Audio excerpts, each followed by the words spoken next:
Welcome to Calculus. I'm Professor Greist, and we're about to begin Lecture 8 on L'Hopital's rule. Everyone who's had some exposure to calculus knows of L'Hopital's rule. Everyone who knows L'Hopital's rule loves L'Hopital's rule. But who understands why L'Hopital's rule works? By the end of this lesson, you will. Recall that when faced with a tricky limit, L'Hopital's rule is a good method. For example, if we look at the limit as x goes to 0 of sine of x over x, or the limit as x goes to 0 of 1 minus cosine of x over x, you probably remember that the way to deal with these is to differentiate the numerator and the denominator. The derivative of sine is cosine.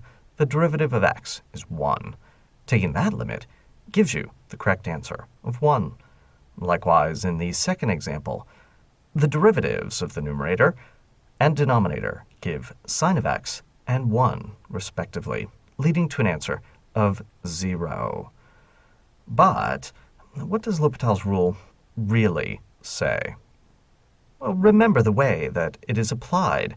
You begin with a limit of the form of a quotient, say f of x over g of x. Then you try to evaluate the limit. If that works, then great, you're done. If that doesn't work, then L'Hopital's rule says to differentiate both the numerator and the denominator. Try to evaluate the limit again. If that works, great, you're done. If not, repeat until it does work. Now, the error that some students make is to begin differentiating as soon as they see a limit that looks like a quotient. That is a bad idea. It will fail in those cases. But the question is, why? Why does it work? Why, if it doesn't work the first time, do you keep trying until it does? Let us use the perspectives that we've worked with so far and Taylor expand the terms. If we have the limit as x goes to a of f of x over g of x, then expand both the numerator and the denominator about the input a. Now, in the context of L'Hopital's rule, let's consider the case where the limit of f is 0 and the limit of g is 0. That means that the 0th order terms both vanish. What do we see? Well, we see that we can factor the quantity x minus a from all remaining terms in the Taylor expansions in both the numerator and the denominator. These cancel. And now, when we try to evaluate at x equals a, we're left with the leading order terms. The constants are really the derivatives evaluated at a. Now, if those two were to vanish, then what would happen? Well, we see that once again we can factor out the quantity x minus a, cancel, and again we see that the leading order terms involve the second derivatives at a. Now you might wonder, what about the 1 over 2 factorial? Since it appears in both the numerator and the denominator, it doesn't matter. What really matters is the derivatives. Let's look at this in an example. Sometimes L'Hopital's rule is much easier to apply than a Taylor series. For example, if we take the limit as x goes to 0 of tangent of x over arcsine of x, well, I don't know the Taylor series for tangent and arcsine off the top of my head, and it might take a lot of work to figure that out. So let's apply L'Hopital's rule. If we try to differentiate, well, that's going to take a little bit of recollection. You may or may not remember that the derivative of tangent is the secant squared. You may or may not remember that the derivative of arcsine is 1 minus x squared to the negative 1/2 power. If you don't remember this, don't worry. We'll learn how to compute these in just a few short lessons. But for the moment, let's take it as a given.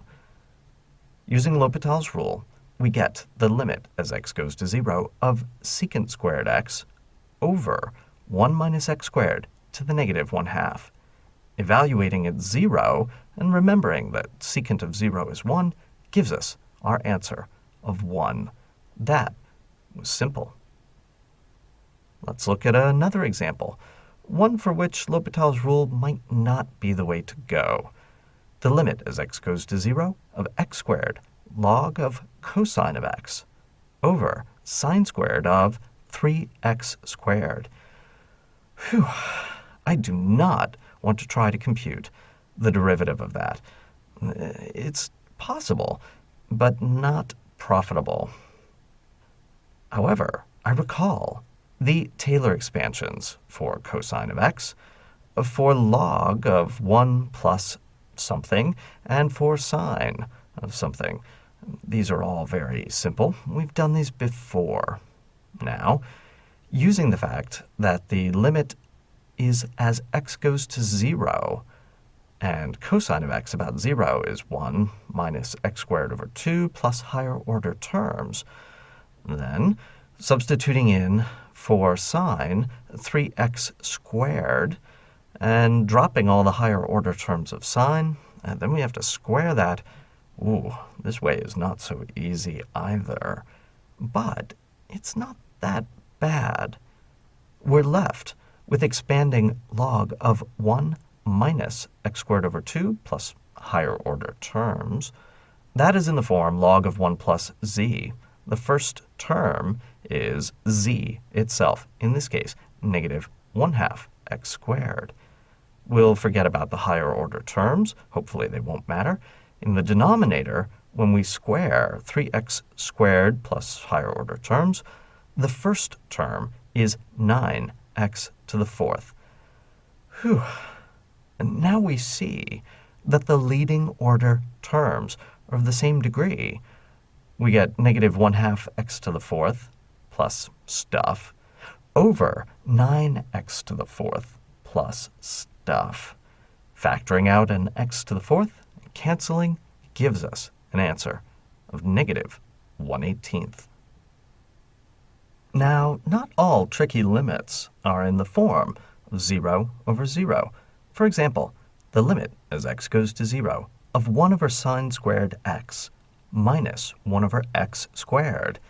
Evaluating looks like infinity minus infinity. That's not going to work. So, let us put this over the common denominator of x squared times sine squared of x. The resulting numerator is x squared minus sine squared of x.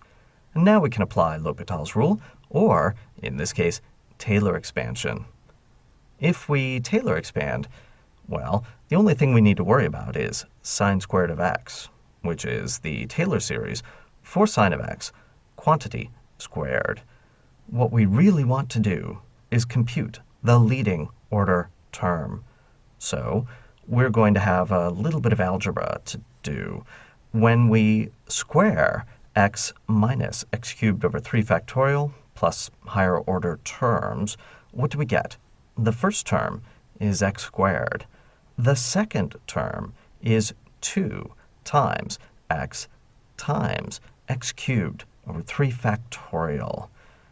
Now, what do we note here? We note that the x squareds cancel. Those second order terms and go away, and we're left with the next term, the fourth order term, as the leading order coefficient. Likewise, in the denominator, we see that the leading order term is simply x to the 4th.